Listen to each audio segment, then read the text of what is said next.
अब तो खुली छूट है, आप कितने भी पैसा खर्चा कर सकते हो, किसी भी योजना को आगे लेकर जा सकते हो। जिस दिन केजरीवाल चुनाव हार गए उस दिन शाम को या दूसरे दिन lieutenant governor mister Saxena Yamuna के तट पर गए और यमुना की क्या साफ सफाई की मुहिम शुरू कर दी। मुझे कुछ नहीं लगता है। डोनाल्ड ट्रंप और नरेंद्र मोदी जी एक सिक्के के दो पहलू है। लोगों को खरीदना और सरकारें बनाना, ईवीएम घोटाला करना, ये भी डेमोक्रेसी पर हमला है भाई।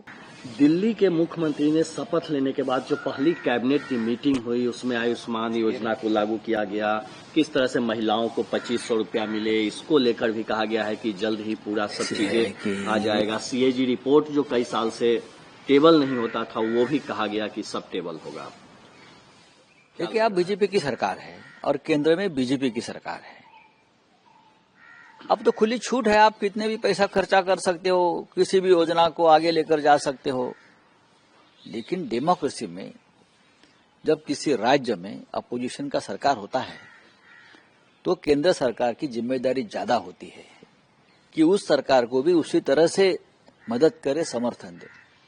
लेकिन आपने देखा होगा, जिस दिन केजरीवाल चुनाव हार गए उस दिन शाम को या दूसरे दिन lieutenant governor mister Saxena Yamuna के तट पर गए और यमुना की क्या साफ सफाई की मुहिम शुरू कर दी।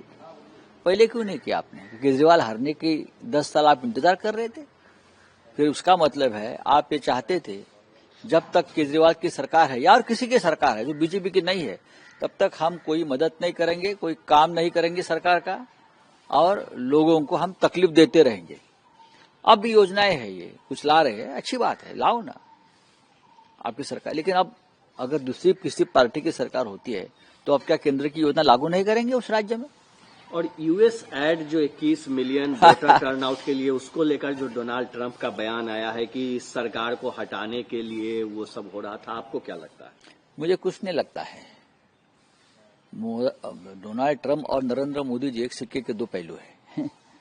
नहीं, इन सब के बीच लेकिन बीजेपी ने निशाना साधा है, कहा है कि राहुल गांधी बाहर जाते हैं, डेमोक्रेसी पे हमला करते हैं और देखिए किस तरह से पूरी योजना ऐसा है कि डेमोक्रेसी का हमला करना यानी सिर्फ सरकार पर हमला करना नहीं, डेमोक्रेसी पर हमला करना यानी जो अपोजिशन है, हमारे जैसे लोग हैं, उनको जेल में डालना, उनके ऊपर हमला करना, उनकी सरकारें तोड़ना, हाँ, उनकी सरकारें खत्म करना, लोगों को खरीदना और सरकारें बनाना, ईवीएम घोटाला करना, ये भी डेमोक्रेसी पर हमला है भाई।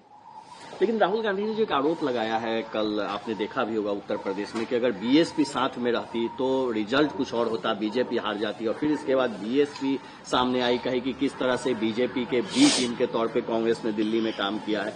आपको क्या लगता है कि राहुल गांधी के बयान को? राहुल गांधी जी का बयान जो है वो हमारे मन में भी था कि अगर उत्तर प्रदेश में बीएसपी साथ रहती तो पूरा चुनाव का गणित और समीकरण बदल जाता।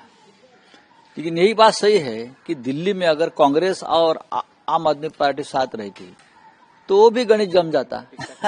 और एक आखिरी सवाल सर, मणिपुर के गवर्नर ने कहा है, चूंकि वहां राष्ट्रपति शासन लागू है, कि जितने भी इलीगल वेपन है वो 7 दिनों में सरेंडर कर दीजिए, नहीं तो क्या एक्शन होगा। ठीक है, होने दो एक्शन, देख लेंगे।